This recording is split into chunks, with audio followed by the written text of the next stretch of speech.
Let's talk about conflict resolution, because if you're in a relationship or if you have a business partnership, it's inevitable you are going to deal with conflict. And well, how do you exactly deal with conflict and resolve it? And if you don't know this, most marriages fall apart because of conflict, and conflict that is unresolved, that keeps coming up in other small arguments. You ever have it where you have a tiny little argument with your honey, but it somehow blows up either from your end or her end? It's probably because there was some unresolved conflict that is now showing up in this tiny little thing that should have just been a blip on the radar. So let's talk about conflict resolution, how to be able to work through it. But we got to start off with, like, why does conflict happen, right? So conflict happens for several reasons, and I made some notes for you guys. And I actually reached out to my therapist, Kevin Downing, and I was like, hey, Kevin, I've got my own reasons why I think conflict happens and how to kind of work through conflict. The tools that I've gotten in life now that I'm a ripe 48 years old. But I would love your opinion as a psychologist, like, why does conflict happen and how do we resolve it? So it's a combination of both. So here we go. Thing number one, in terms of conflict, why conflicts happen in the first place in a business relationship, friendship, marriage, whatever, is because of poor communication, right? Because when there's poor communication, it's you're left to fill in the gap. If you're the person being communicated to, you're left to fill in the gap of what you don't know with assumptions. So then you start making assumptions, and what you assumed didn't happen, now you're pissed off at that other person. So the core of most conflicts are a byproduct of poor communication. Interestingly enough, many, many years ago, I think it was IBM, they did a study. They took like 10,000 people and they tested them, and they said, we're going to first survey you. And on the survey, they asked them, they said, hey, rate yourself on a scale of 1 to 10 with how well you communicate. 10 being you're an awesome, amazing communicator. And wouldn't you know it, about 85% of these people rated themselves 8, 9, or 10, meaning they are awesome communicators, right? And then they took those 10,000 people and they put them through a communication test and they rated them. Wouldn't you know it, about 80% of them ranked at a 2, 3, or 4 in terms of communication skills. Pretty poor. So the reality is most of us think that we are great communicators and the problem is that person across from you, when in reality, they are not the problem, you are, right? The study proved it. And so then if we know that we are poor communicators, if we can communicate with better detail, with more clarity, fill in the gaps so the person across from us isn't made to have to assume things, then there will never be a miscommunication that leads to a massive conflict, right?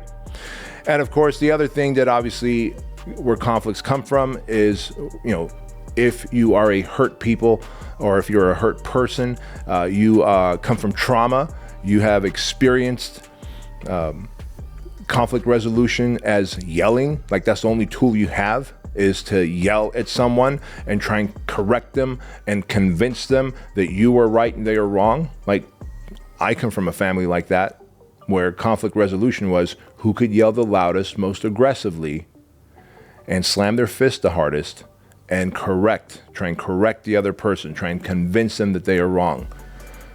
Now, ultimately, maybe that person yelling and screaming and slamming their fist won because the person across from them gave up, but the conflict was not resolved.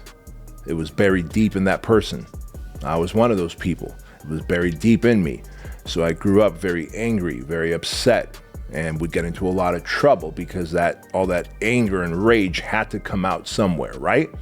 And so you see this happening in fights. You might try and just go off at someone when you're fighting them, arguing with them, and trying to correct them and show your way and why you're right and how they hurt you and how you need to convince them that their way is the wrong way.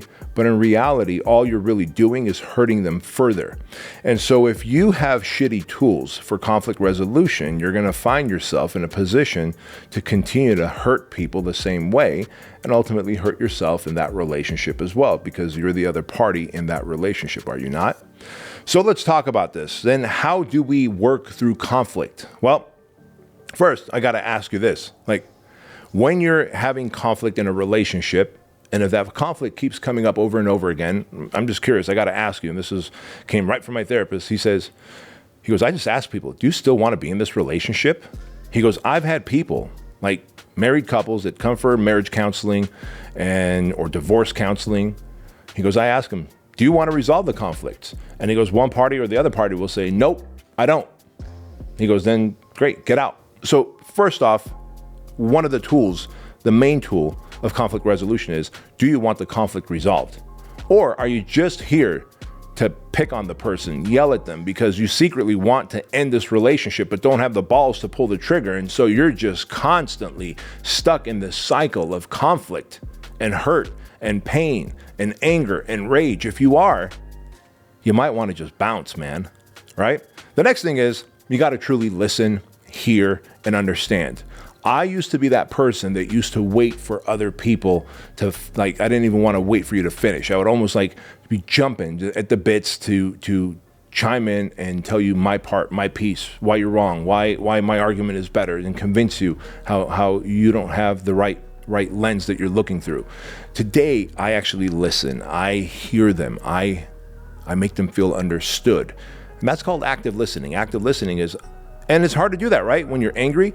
And so if you're like, dude, how do I actually listen and make someone feel understood when I'm just in the fucking red? Then we go to step number 3, which is take a day or 2 off. Like something happened that pissed you off. I used to be the guy that I'd go to battle right then and there with you. And oftentimes, whether I won or lost, and in any case, even if I was winning, I was losing. Because I was a guy that was screaming, hooting and hollering and getting angry and upset. And ultimately the person across from me that I was having conflict with would just shut down. I go, see, I proved them wrong. And now they shut up and now they know they're wrong. Well, in reality, they're just harboring all these bad feelings within, right? How stupid is that? And is that even part of the core values that I have now, to leave people better than I found them? It's not. How did I help this person? How did I serve this person? This is why I was an angry, upset, stupid fucking dude in my 20s and early 30s, right? It took a long time for me to get my knuckles from dragging on the ground. And so I'm here to tell you that if you're listening to me, it's never too late. It's never too late. So take a day or 2, a week if you need to get out of the red. Nowadays, if something bothers me, something hurts me, somebody crossed me, I will take a day or 2 or a week off to decompress, to think about it and look at it. You ready for this? Once I'm out of the red, I can look at it through their lens. What did they mean by that? Did they really mean to hurt me? And more often than not, I can go to them and go, hey, you know what? We need to have a conversation. Sting you said a week ago didn't sit well with me. I didn't want to bring it up then because I was in the red and I didn't want to make assumptions and go off. I think now I'm in a better headspace. So if you don't mind, do you have some time to talk to me? And I'm always going to do that when it's not nighttime. Never argue at night. And the reason is, if the sun's gone down and you're looking for an argument, you're all going to lose. Everyone's going to lose. The reason is you got no willpower, you got no discipline, you're exhausted from your long day, and you're about to go to bed angry and tired, which means you're not going to get a good night's sleep. So just sleep on it and then bring it up the next day. Taking that day or 2 or a week off allows you to get into a better headspace where you can try and look at it through their lens. Now, when you're talking to them, you can truly listen, active listening. You can hear them out. You can make them feel understood. And then you can ask them to hear you out, to walk a mile in your shoes, to see how things would be if the shoe was on the other foot. And maybe that can happen, right? And if you can do that, now you can come to a compromise. And if you come to a compromise, then you've had conflict resolution, versus just getting them to shut up and stuff all their anger and all that hard feeling inside, only to have it come up later in another stupid little argument that blows way out of proportion. And you're like, I don't understand what happened. I thought we resolved that other conflict. No, you didn't. All you did is went off at this person. So they kept it bottled up inside. Now the next issue that comes up, they amplify that issue with the other issue that is still unresolved for them. So if you want to keep a healthy and happy relationship, if you want to keep a strong and happy marriage, business partnership, friendship, then you might want to consider these tools that I shared with you to overcome conflict. But if you're of the mindset of well, hey man, I'm from the streets, this is how I was raised, this is how I saw things, really? if you're going to operate from that place of hurt, I just want to remind you that hurt people hurt people. So if you're going to be that person that, well, I was hurt and this is how conflicts were resolved in my household, well, do you want to keep repeating a stupid pattern? If so, keep hurting others. But if not, use these tools that I gave you.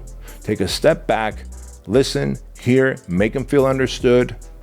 Understand that if you're making assumptions, that it's probably going to lead to a conflict, and then come to a place of compromise through communication, and then hug it out. And if you can do that, you'll find yourself not only helping yourself, but helping others. And ultimately, isn't that our mission here, is to help others level up to their highest self?